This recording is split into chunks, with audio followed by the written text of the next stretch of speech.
আজকে রুই মাছ নিয়ে এসেছি। মাছটা কিন্তু অনেকটা বড়, এই দেখো। আজকে এই মাছটা রান্না করবো, আর মাছটা কাটা শুদ্ধ, তো পুরো ভিডিওটা দেখতে থাকো, খুব ভালো লাগবে। আর এর আগে বাজার থেকে তোমাদের দাদাই মাছটা নিয়ে এসেছে, তাই ভাবলাম তোমাদের সাথে এই ভিডিওটা শেয়ার করি। এবার চলো এই মাছটা আগে কাটবো, আর এই মাছটা কাটতে আমাদের বাড়ির পেছনে বাগানে চলে এসেছি। চলো তাহলে আমার সাথে।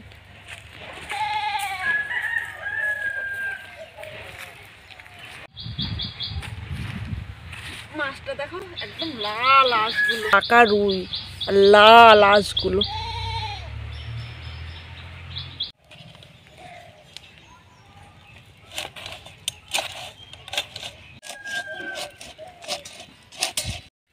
মাছের মধ্যে তেলটা দেখো একদম সাদা পরিষ্কার, একদম তেলটা।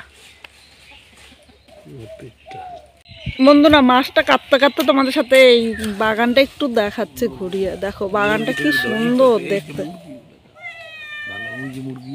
দেখো।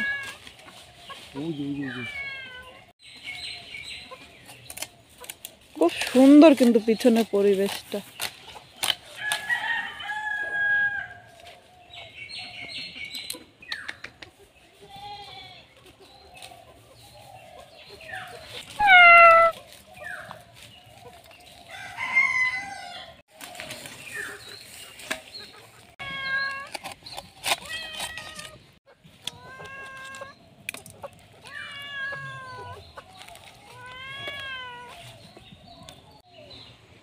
বন্ধুরা, মাছটা কাটা হয়ে গিয়েছে, এবার মাছটা আমি ধুয়ে নেবো। চলো তাহলে মাছটা আগে ধুয়ে নিচ্ছি।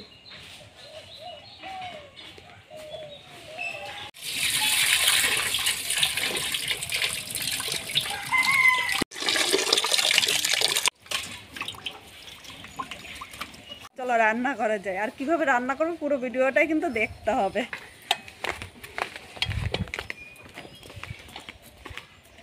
নিয়ে রান্না করা চলে এসেছে, আর এখানে অনেকটা মাছ আছে, তাই মাছগুলো কিন্তু সব রান্না করব না, হাফ আমি রেখে দেবো আর হাফ আজকে রান্না করব। তাহলে কিভাবে রান্না করছি পুরো ভিডিওটাই দেখতে থাকা। আর আজকে একদম অন্যরকম ভাবে রান্না করবো, এইভাবে রান্না করলে দারুণ লাগবে খেতে। 6 পিস মাছটা তোমরা কম বেশি করে নিয়ে নিতে পারো। এবার প্রথমে মাছটা আমি মেখে নেব। প্রথমে প্রয়োজন মতো লবণ নিয়ে নিলাম, এরপরে হলুদ দিলাম, ছোট চামচের 1 চামচ কাশ্মীরি লঙ্কার গুঁড়ো নিয়েছি, এতে কিন্তু বেশি ঝাল হবে না। 1 চামচ আদা লঙ্কা বাটা নিলাম, এই বাটাটা আমি আগের থেকে করে রেখেছিলাম। এবার সব কিছু ভালো করে মেখে নেব। এইভাবে করলে শীতের দিনে কিন্তু এই মাছটা দারুণ লাগবে খেতে। আমি আজকে খুব সাধারণভাবে মাছটা রান্না করছি, ঘরে থাকা উপকরণ দিয়ে। এইভাবে একবার রান্না করে দেখতে পারো। এইভাবে অল্প অল্প করে কিন্তু সব কিছু দিয়ে মাছটা এমনি ভেজেও খেতে পারো, এমনি ভাজা খেলেও কিন্তু দারুণ লাগবে।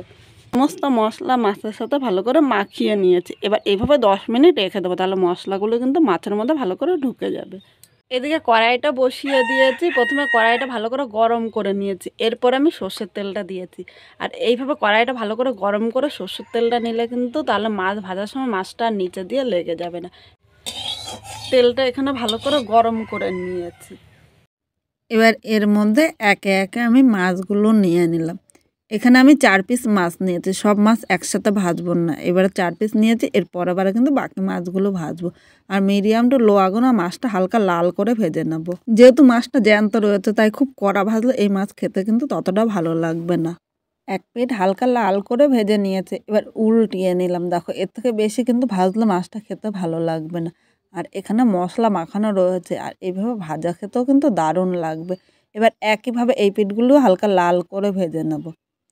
মাছগুলো ভাজা হয়ে গিয়েছে, এখন আমি তুলে নিলাম। একইভাবে এই বাকি মাছগুলো ভেজে নেব। আর এই মাছ ভাজতে ভাজতে চলো মশলাটা রেডি করে নিই।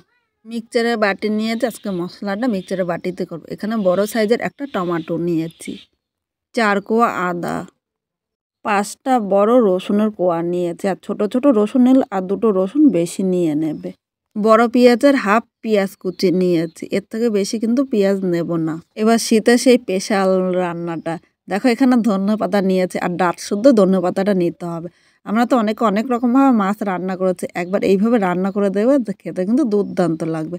আর এই জায়গায় আমি কাঁচা লঙ্কা নিয়ে নিই, এর বদলে গোলমরিচ নিয়েছি। যারা গোলমরিচের ঝালটা পছন্দ করো তারা গোলমরিচের ঝালটা নিতে পারো, বা এর পরিবর্তে কাঁচা লঙ্কাও নিতে পারো। এখন কিন্তু আমি জল দেবো না, জল ছাড়া আমি মশলাটা মিক্স করে নিয়ে আসবো। এখানে দেখো মশলাটা মিক্স করে একটা বাটির মধ্যে নিয়ে নিয়েছি আর একদম মিহি করে কিন্তু বেটে নিয়েছি। এবার এই বাটিটা এক সাইডে রেখে আমি কিছু গুঁড়ো মশলা রেডি করে নেব। এখানে মশলা করার জন্য একটা বাটি নিয়ে নিলাম। এর মধ্যে 1 চামচ জিরের গুঁড়ো নিলাম, 1/2 চামচ ধনিয়ার গুঁড়ো নিয়েছি, 1 চামচ লঙ্কার গুঁড়ো। তোমরা ঝাল যেরকম খাবে সেই হিসাবে নেবে। আমি কিন্তু গোলমরিচ নিয়েছি, তাই এখানে লঙ্কাটা বেশি নিলাম না। প্রয়োজন মতো হলুদ নিলাম, স্বাদ অনুযায়ী লবণ। এখানে পুরো রান্নার লবণটা এই জায়গায় আমি নিয়ে নিলাম। এখন প্রথম শুকনো মশলাগুলো একবার এইভাবে মিশিয়ে নেব। অনেক সময় আমরা এইভাবে মশলাটা আগে থেকে তৈরি করে রাখলে কিন্তু রান্নার সময় খুব চটজলদি রান্নাটা হয়ে যাবে। এখানে দেখো শুকনো মশলাটা মেশানো হয়ে গিয়েছে। এবার এখানে সামান্য একটু জল নিয়ে নিলাম। এই জলের সাথে মশলাটা ভালো করে মিশিয়ে নেব। আর এরকমভাবে মেশাতে হবে যাতে এই মশলার মধ্যে জাম না থাকে। এইভাবে মশলাটা তৈরি করে 10 মিনিট রেখে দেবেন, তাহলেও দেখবেন এর স্বাদটা কিন্তু দ্বিগুণ বেড়ে যায়। এবার মশলাটা আমি এক সাইডে রেখে দিলাম। বন্ধুরা, এইদিকে দুটো মশলা করতে করতে এখানে দেখো মাছটা ভাজা হয়ে গিয়েছে। এবার মাছগুলো আমি তুলে নিলাম। কড়াইতে অনেকটাই তেল বেশি আছে, সামান্য একটু তেল আমি কমিয়ে নেব। এবার এই তেলের মধ্যে আমি দুটো শুকনো লঙ্কা সম্বাদ দিলাম। এই লঙ্কাগুলো আমাদের বাড়ির গাছের, অনেকেই কিন্তু তোমরা জানো যে এই লঙ্কা গাছগুলো আমাদের পটল ক্ষেতের পাশে লাগানো হয়েছিল। এর সাথে আমি মাঝারি সাইজের একটা পেঁয়াজ কুচি নিয়ে নিলাম। এবার এর মধ্যে সামান্য একটু লবণ দিলাম। এই লবণটা দেওয়াতে পেঁয়াজটা তাড়াতাড়ি নরম হয়ে যাবে আর পেঁয়াজ ভাজাটাও খুব সুন্দর হবে। এখন পেঁয়াজটা নেড়ে চেড়ে মিশিয়ে 1 থেকে 2 মিনিট হালকা লাল করে ভেজে নেব। খুব কিন্তু বেশি পেঁয়াজটা ভাজবো না। এখানে দেখো পেঁয়াজটা হালকা লাল করে ভেজেছি, আর এর থেকে বেশি ভাজবো না। এর থেকে বেশি ভাজলে কিন্তু খেতে ততটা ভালো লাগবে না।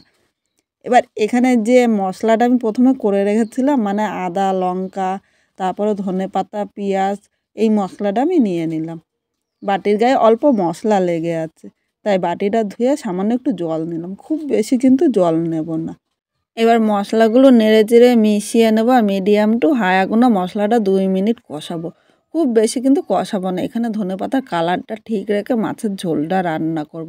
আমরা তো অনেকে অনেক রকমভাবে খেয়েছি, একবার এইভাবে রান্না করে দেবেন, খেতে কিন্তু দুর্দান্ত লাগবে। এখানে আমি 2 মিনিট মশলাটা কষিয়ে নিয়েছি আর মশলার কালারও কিন্তু সামান্য চেঞ্জ হয়েছে। এবার এই জায়গায় যে গুঁড়ো মশলাটা রেডি করে রেখেছি, গুঁড়ো মশলাটা নিয়ে নিলাম। বাটির গায়ে অল্প মশলা লেগেছিলো, তাই সামান্য জল দিয়েছি। এখন আবারও মশলাগুলো ভালো করে নেড়ে চেড়ে মিশিয়ে আরও 2 থেকে 3 মিনিট কষিয়ে নেব।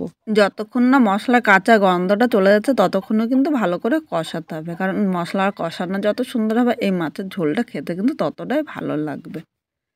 এখানে দেখো মশলাটা কষানো হয়েছে আর মশলার থেকে তেলও ছেড়ে দিয়েছে। এবার এর মধ্যে আমি একটু গরম জল নিয়ে নিলাম। অবশ্যই তোমরা চেষ্টা করবে একটু গরম জল নিতে। গরম জল নিলে ঝোলটা তাড়াতাড়ি ফুটবে আর খেতেও ভালো লাগবে। ঠান্ডা জল নিলে কিন্তু ঝোলটা তাড়াতাড়ি ফুটবে না আর ততটা খেতেও ভালো লাগে না। এখন এই ঝোলের সাথে সব কিছু নেড়ে চেড়ে মিশিয়ে নিয়েছি। আর এই মাছে খুব বেশি ঝোল হলে কিন্তু খেতে ভালো লাগবে না, তাই তোমরা ঝোল যেরকম খাবে সেই হিসাবেই রাখবে। আমি এখানে মিডিয়াম রাখবো, তাই এখানে কিন্তু আমি 1 বাটির হাফ বাটি জল দিয়েছি। মশলার সাথে নেড়ে চেড়ে মিশিয়ে নিয়েছি। এখন আমি ঝোলটা ভালো করে ফুটিয়ে নেব। মাছের ঝোলটা ফুটে উঠেছে। এবার এর মধ্যে একে একে আমি মাছগুলো নিয়ে নিলাম। এখানে সব মাছগুলো নেওয়া হয়ে গিয়েছে। এবার একটু নেড়ে চেড়ে মিশিয়ে নেব আর 2 থেকে 3 মিনিট ফোটাতে হবে। খুব বেশি কিন্তু ফোটাতে হবে না, মানে ঝোলটা যাতে মাছের মধ্যে ঢোকে ততক্ষণে কিন্তু মাছের ঝোলটা ভালো করে ফুটিয়ে নিতে হবে। আজকে খুব সাধারণভাবে মাছের ঝোলটা রান্না করেছি। আর শীত যাওয়ার আগে অবশ্যই তোমরা একবার এইভাবে ট্রাই করবে, খেতে কিন্তু দুর্দান্ত লাগবে। আমরা তো অনেকে অনেক রকমভাবে রান্না করেছি, আজকে একদম নতুন। আর এইভাবে রান্না করলে সবাই খেয়ে কিন্তু খুব খুশি হবে। এখানে মাছের ঝোলটা হয়ে গিয়েছে। এবার আমি একটা পাত্রের মধ্যে নামিয়ে নেব।